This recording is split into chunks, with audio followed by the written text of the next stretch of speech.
சுவாமி ரமணகிரி அவர்கள் நமக்கு உபதேசித்த 6 விதமான விஷயங்களை உங்களிடையே கூற கடமைப்பட்டிருக்கின்றேன்.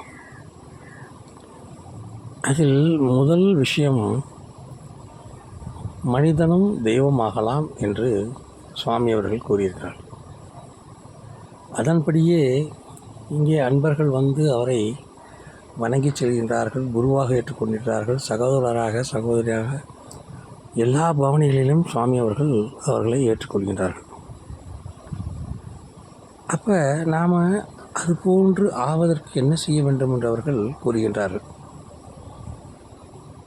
அதிலே முதலாவதாக பூஜை. நாம் நல்ல நிலையை அடைவதற்கு பூஜை அவசியம் என்று கூறுகின்றார்கள். அந்த பூஜை எந்த விதமான விஷயங்களாக இருக்கலாம்.